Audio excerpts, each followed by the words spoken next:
That's simply not true that he never met the IRA, is it? He met with Sinn Féin. He met also, I've got a list here of meetings that he had with the IRA. Why wouldn't he admit that to Andrew Neil?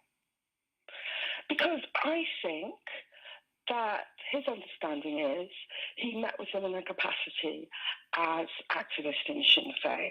And, it's not... But he met with people who had been jailed for bombings. In 2000, he shared a platform with Brendan McKenna at an event commemorating Bloody Sunday. McKenna was jailed for his role in bombing the British Legion Hall in Portadown. In 2005, he shared a platform with Raymond McCartney. McCartney was a member of the IRA. I could go on. I've got a lot of these things here. That was a deliberate... Well, I was going to... I will say it was a deliberate lie, wasn't it? Because he has met the IRA. I think we have to distinguish from being on a platform with people and conducting private meetings. I'm sure... How can you possibly do that? I would not appear on a meeting, on a platform, with anybody convicted of terror offences. Would you? I haven't knowingly done it. Well, Jeremy Corbyn clearly has. That's the point. I think we have to distinguish between conducting private meetings and supporting violent attacks and the people's flag is deepest red.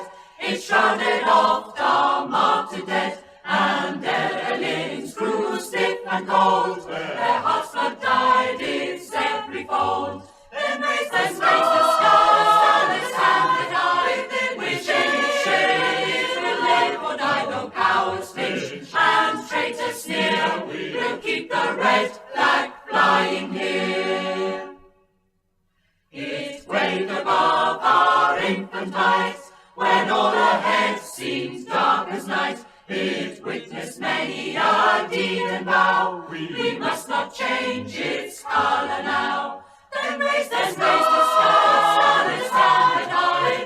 With shame will live or die, though cowards flinch and traitors sneer. We'll keep the red flag flying here.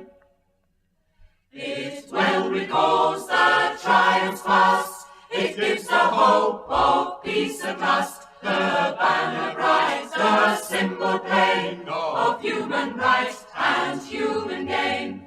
Then raise the sky, let's stand it high.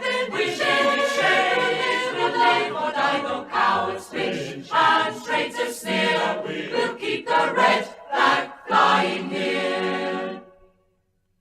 With heads uncovered swear we all to bear it onward till we fall. Come dungeon dark or gallows grim, this song shall be our parting hymn. Then raise the sky, let's stand it high. With shame will live or die, though cowards flinch and traitors sneer. We'll keep the red flag flying here.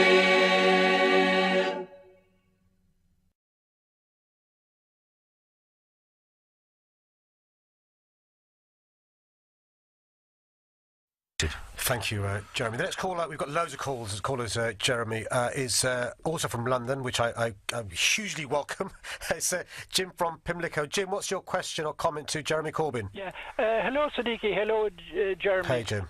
Jeremy, if it weren't for the Democratic Unionist Party, I believe that you would be Prime Minister. If you are elected Prime Minister, would you introduce an independence bill from Ireland? And briefly, why I ask this is all of the parties have sat together in coalition in the Assembly in Belfast, and I believe that they could do the exact same thing in Free Parliament in Dublin. They could all sit together and even go into coalition. Jeremy, can I say, I was speaking to some Welsh colleagues, and they were telling me that they faced over the last period £1 billion worth of cuts from central government. And guess what the magic number is for the amount the DUP are receiving as a consequence of being in bed with the Tories? It's £1 billion. But well, over to Jim's. Theresa May's magic money tree found £1 billion straight away for the DUP and couldn't find any money for mental health or any money for nurses' pay or so much else. And so I think we can see where the priorities lie. Well, I listen to what you say, Jim. The Good Friday Agreement, the Belfast Agreement, was an enormous step forward. It was an agreement between all the parties in Northern Ireland. It was an agreement on power sharing, and it was an agreement on recognising the traditions of both communities. It's within the Good Friday Agreement to debate the future of Northern Ireland and its future relationship with the Republic of Ireland. And I think that's where that debate should take place. The people of Ireland must decide.